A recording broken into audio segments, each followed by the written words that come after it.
శుక్రవారం.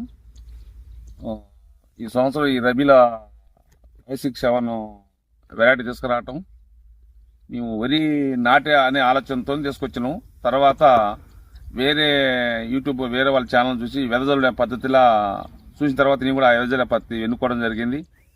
అదే వెదజల్లే పద్ధతిలో 24 గంటలు మండే 24 గంటలు నానబెట్టిన తర్వాత ఒకరోజు కరిగేట్ చేసిన తర్వాత చల్లడం జరిగింది. చల్లే విధానంలో పెద్ద వరం చల్లొచ్చు. ఇది సరే ఫస్ట్ టైం కాబట్టి అందరూ భయపడుతున్నారు, కానీ వెదజల్లేదానికి నాటు పెట్టి మొక్కని మంటగట్టి లేబర్తో పడే ఇబ్బందులు ఈ మూమెంట్లో ఈ జనరేషన్లో చాలా తేడా ఉంటుంది. కూలీల కోసం చాలా రైతులు ఇబ్బంది పడి నారు ముదిరి దిగుబడి రాక కూలీల కోసం ఖర్చు అదనం పెట్టినా కూడా సరైన టైంలో నాటుపడక దిగుబడులు దొక్కుతున్నాయి. ఈ పద్ధతి వల్ల మనకి అనుకూలంగా రైతు ఫ్రీగా ఉండొచ్చు, చల్లే విధానం మంచిగా ఉండొచ్చు, దిగుబడి పెంచుకోవచ్చు, నారు ముదిరిదాని ఆలోచన లేకుండా నేనైతే ఎన్నుకున్నా నాకు సక్సెస్ అయింది. ఈ 567 వల్ల నెంబర్ 1 వెదజల్లు కూడా నెంబర్ 1, నాటు కన్నా వెదజల్లు ఇంకా ముఖ్యమైన మంచిగా పంట దిగుబడి వస్తుంది.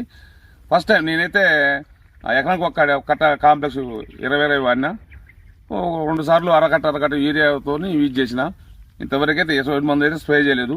చేద్దాని ఆలోచన వచ్చింది, కానీ ఈ వరిని చూస్తే ఇది పురుగు కానీ దోమకు కానీ ఎటువంటి తట్టుకుంటుంది. ఎందుకంటే ఇది ఆకు బర్ష కాడ మందం ఉంటుంది కాబట్టి ఈ దోమ ఇందులో అటాక్ కాదు. పురుగు కూడా ఉన్నా కూడా పురుగు దీన్ని ఏం చేయలేకపోతుంది ఆకుని.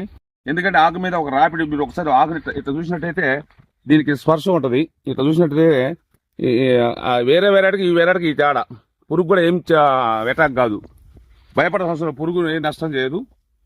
ఇక దానివల్ల మాకు షేప్ అనిపించింది.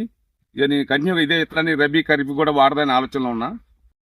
రబీ ఖరీఫ్ కూడా మా వెదజల్లే పద్ధతి ఎన్నుకుందని ఆలోచన చేస్తున్నాయి. అయితే సార్ నా తోటలో చాలా మంది చూసి నాకు చూస్తున్నారు, అందరూ కూడా ఇది బాగుందని ఫాలోఅప్లా ముందుకు ఎక్కువ శాతం ఒక 400 ఆలోచన చేస్తున్నారు. ఈ విధానం వల్ల రైతు చాలా సక్సెస్ అయింది, దిగుబడి అభివృద్ధి, ఖర్చు తక్కువ, ఎకరానికి ఒక 10,000 రూపాయల ఖర్చు మిగిలినట్టే. వేరే వాటితో పోల్చుకుంటే దీనికి ఎంత తగ్గింది పెట్టుబడి? 12,000 దాకా తగ్గింది. ఎకరానికి 12,000 ఖర్చు తగ్గుద్ది. ఫెర్టిలైజర్ అయితే యూజ్ చేయలేదు. మరి ఫెర్టిలైజర్ లెక్కేసుకుంటే 20,000 రూపాయల దాకా అదనం పెట్టుకోరు. ఇప్పుడు అంకుర సోనకు కానీ హెచ్ఎంటీ కానీ వాటికి విపరీతమైన ఈసారి ఖర్చు బాగా పెట్టారు.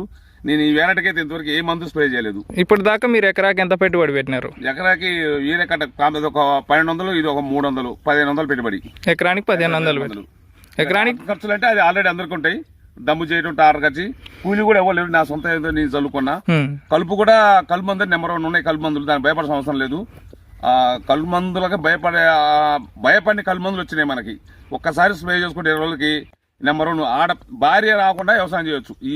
ఈ వెరైటీకి భార్య ఎవరు కూలీలు లేకుండా వ్యవసాయం 50 ఎకరాలు చేయొచ్చు. నేనైతే 50 ఎకరాలు చేసే దమ్ముంది నాకు ఈ వెరైటీతోని.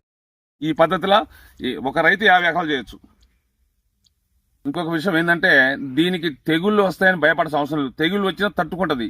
దాంట్లో సేఫ్టీ, ఈ వెరైటీకి తెగులు తట్టుకునే గుణం ఉంది కాబట్టి మనం భయపడి మందులు ఎక్కువ శాతం కొట్టడం కూడా అది అదనమైన ఖర్చు పెట్టుకోవటమే. దిగుబడి అయితే నెంబర్ 1 దిగుబడి 45 నుంచి 50 బస్తాలు, దానికి తిరుగులేదు ఆ దిగుబడి.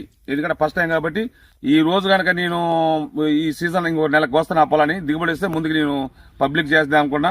ఈ ఇతర వెరైటీ రబీ కూడా ఖరీఫ్ కూడా పనికి వస్తుందని చెప్తున్నారు ఆ కంపెనీ వాళ్ళు. ఖరీఫ్లో కూడా ఇంకా ఖరీఫ్కి అయితే ఇంకా తగ్గుద్ది. ఒక కాంప్లెక్స్ 10 పండి చేయొచ్చు, అరకట్ట 20 పండి చేయొచ్చు. ఎందుకంటే నాకున్న అనుభవంతో చెప్తున్నా.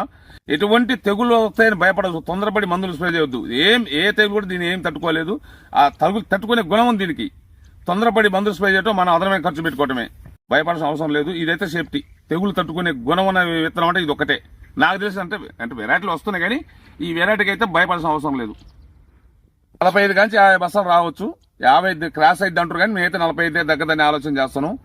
అది ఎందుకంటే ఫస్ట్ టైం మనం నిలువ మీద చూస్తే 45 నుంచి 50 దాన్ని ఆలోచన చేస్తారు, కానీ 45 80% తగ్గదు, 50 బస్తాలు అయితే అయింది. పెట్టుబడి లేని తక్కువ పెట్టుబడులు ఎక్కువ లాభం పొందాలంటే ఈ వెరైటీ. అందులో ఇది మళ్ళీ ఎర్రపొట్టు, మనకు కావాల్సిన రైతుకి ఎర్రపొట్టు. ఇప్పుడు తెలుసు కదా, ఎర్రపొట్టు హెచ్ఎంటీ బీపీ ఇవన్నీ మంచి కాస్ట్లీ రేట్ పోద్ది. దానికన్నా నాణ్యమైన గింజ, అంకుర సోన కన్నా హెచ్ఎంటీ కన్నా ఇది నాణ్యమైన గింజ. సన్నంలో పొరుగు ఎక్కువ ఉంటుంది, ఖరీదులో 20 రూపాయలు ఎక్కువ పోతుంది. ఇది దాంట్లో ఒక ఖరీదులో కూడా ఒకలేదు, ఎప్పుడైనా అమ్ముకోవచ్చు. ధన్యవాదాలండి. ధన్యవాదాలు. మీ యూట్యూబ్ ఛానల్ ఇది.